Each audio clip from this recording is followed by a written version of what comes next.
Hello friends, welcome to my YouTube channel study with Gurukuls. And आज हम पढ़ेंगे about Thurston's PMA, that is primary mental abilities, that is a theory of intelligence. तो चलिए पढ़ते हैं about Thurston's PMA. Let's little bit know about Thurston. Thurston कौन थे? He was L. Thurston. He was a psychometrician who contributed to the field of psychology from 1887 to 1955. And his major contributions were, उसने major contributions क्या रहे? उसने दी theory of primary mental ability and उन्होंने एक statistical technique बनाई of the multiple factor analysis. And आज हम बात करेंगे about the primary mental ability theory. उन्होंने बेसिकली क्या किया? ही आर्ग्यूड, उन्होंने स्पीयरमैन इंटेलिजेंस थ्योरी जो थी उसको क्रिटिसाइज़ किया। फ्रेंड्स, अगर आप स्पीयरमैन इंटेलिजेंस थ्योरी के बारे में नहीं जानते तो आप मेरी लास्ट वीडियोस में जा सकते हैं, जिसमें कि मैंने अच्छे से डिस्क्राइब किया है about the Spearman intelligence theory. So what Thurston did? Thurston argued about the स्पीयरमैन्स intelligent theory. जिन्होंने जी फैक्टर दिया था उन्होंने क्रिटिसाइज़ किया और उन्होंने बोला कि ये जी फैक्टर, जनरल फैक्टर जिन्होंने दिया है, ये बस एक आर्टिफैक्ट है, मतलब गलती से आया, एक स्टैटिस्टिकल आर्टिफैक्ट गलती से आ गया है, जो कि मैथमेटिकल प्रोसीजर्स यूज़ हुए थे उसको स्टडी करने के, उसकी वजह से आया है। सो इन 1938 उन्होंने अपनी एक न्यू अप्रोच बनाई फैक्टर एनालिसिस की। एंड थर्स्टन ने उन्होंने माना, ही believed that the intelligence behaviour does not arise from general factor. उन्होंने माना कि जो जनरल फैक्टर था स्पीयरमैन का, उससे इंटेलिजेंस नहीं आता है, but it emerges from 7 independent factor, जो कि 7 अलग अलग इंडिपेंडेंट फैक्टर से आता है, जिसको उन्होंने नाम दिया प्राइमरी एबिलिटीज़। प्राइमरी एबिलिटीज़ जो कि है प्राइमरी एबिलिटी जो है कि word fluency, verbal comprehension, spatial visualisation, number facilities, associative memory, reasoning and perceptual speed. इन्होंने ये 7 प्राइमरी एबिलिटीज़ दी।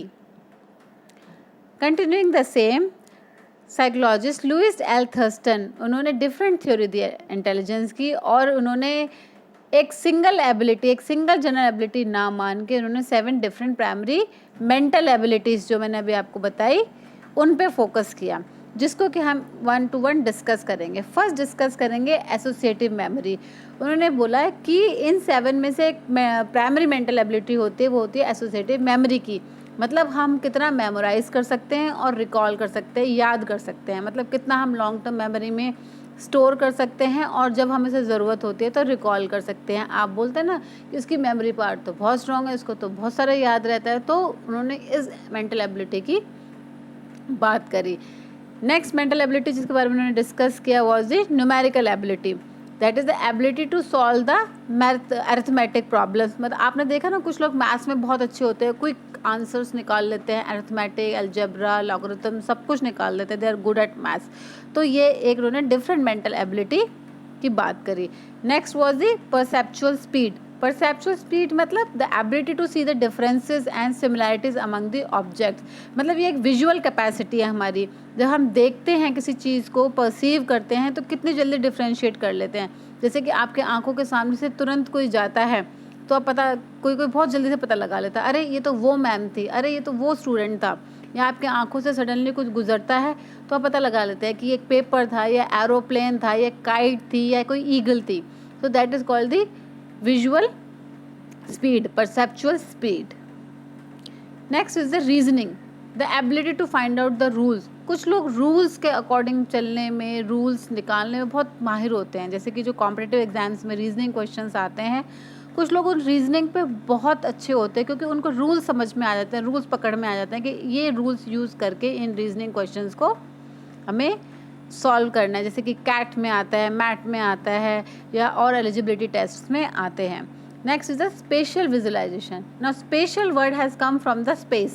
स्पेस मतलब हम कैसे 3D और 2D स्पेस को देखते हैं, कैसे हम विजुलाइज करते हैं रिलेशनशिप। जैसे कि कुछ लोग जब कार पार्किंग करते हैं तो उनको अंदाज़ा होता है कि इतने में ये कार चली जाएगी, एंड कुछ लोग जो है हिट कर देते हैं। तो उनको ये आइडिया हो रहा है कि इतने से एरिया में ये फिट हो जाएगा, ये सोफ़ा इस कमरे में फिट हो जाएगा, ये कार इतने पार्किंग एरिया में फिट हो जाएगी। तो ये चीज़ कहाँ से आती है, एबिलिटी कहाँ से आती है? It comes from this spatial visualisation. मतलब हम अपने मेंटल इमेजरी बना लेते हैं, 3D इमेज हमारे ब्रेन में डेवलप हो जाती है कि हाँ इतने में ये फिट हो जाएगी। The next mental ability is the verbal comprehension, that means the ability to define and understand the words।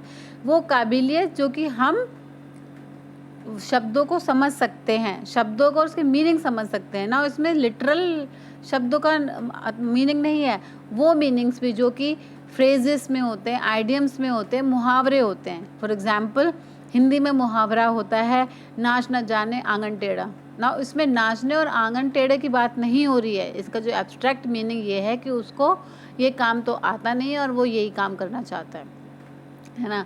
जैसे कि इंग्लिश में भी होता है why to cry over spilt milk no, इसका मतलब ये इसमें दूध की बात नहीं हो रही है, इसमें बात ये हो रही है कि पछतावे की बात हो रही है ना।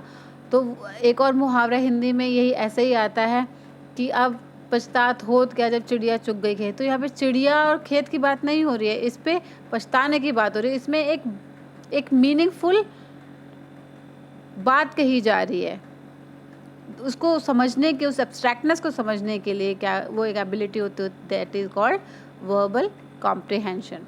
The next is the word fluency, कि आप वर्ड्स को कितने रैपिडली बोल सकते हैं। कुछ लोग देखते हैं बहुत अच्छे स्पीकर होते हैं, ओरेटर होते हैं, they have very ability to produce the words, बहुत अच्छे से ओरेट करते हैं, बहुत अच्छे पब्लिक स्पीकर होते हैं। तो that is there the primary mental ability. So ये 7 प्राइमरी मेंटल एबिलिटीज़ थर्स्टन ने दी। Now here is a memorising technique for you, एक टिप कि बहुत बार ये भूल जाता है, आप इसको कैसे याद रखें। सो इस वर्ड से आप इसको याद रख सकते हैं, span, RVW, S for spatial visualisation, P for perceptual, A for आपकी A for associative memory, where N is for numerical ability, R is for reasoning, V is for verbal comprehension and W is for words आप कितने rapidly बोल पाते हो। तो इस memorising technique से आप इसको याद कर सकते हैं, ये 7 मेंटल एबिलिटीज़। नाउ उसकी फर्दर रिसर्चेस के बारे में जानते हैं। थर्स्टन ने एक रिसर्च तो ये करी थी कि उसने सेम IQ स्कोर वाले सब्जेक्ट्स को लिया एंड उनकी प्रोफाइल्स के बारे में जाना एंड उसने प्राइमरी मेंटल एबिलिटीज़ दे दी, ये जो 7 है। बट उसके बाद जो है उसने एक और टेस्ट किया जिसमें कि उसने intellectually heterogeneous group of children को लिया, मगर उसमें ही failed to give the 7 primary ability. But उसमें उसको ये प्राइमरी एबिलिटीज़ नहीं मिली, रादर उसको मिला G फैक्टर, उसको मिला he found the evidence of the G। तो फिर उसने क्या किया, उसने किया है कॉम्प्रोमाइज़, उसने एक मैथमेटिकल सोल्यूशन निकाला जिससे कि वो कंट्राडिक्टरी जो रिजल्ट्स आए उसको कॉम्प्रोमाइज़ कर दे। एंड उसने क्या बोला, there is the presence of both general and 7 specific abilities and this laid the groundwork for the future researchers who proposed hierarchical theories and theory of multiple intelligence। और उन्होंने Thurston ने जो compromise किया उससे क्या हुआ, रिसर्चर्स ने इस पर और काम किया और उसी वजह से हायरार्किकल थ्योरीज और थ्योरीज ऑफ मल्टीपल इंटेलिजेंस निकली। तो friends, theory of multiple intelligence मैं अपनी नेक्स्ट वीडियो में बताऊंगी। तब तक के लिए स्टे ट्यून्ड एंड आप मुझे बताएं कि आपको ये वीडियोस कैसी पसंद आती हैं एंड मुझे कमेंट करके बताइए, फीडबैक दीजिए एंड शेयर सब्सक्राइब करना ना भूलिए। Thank you.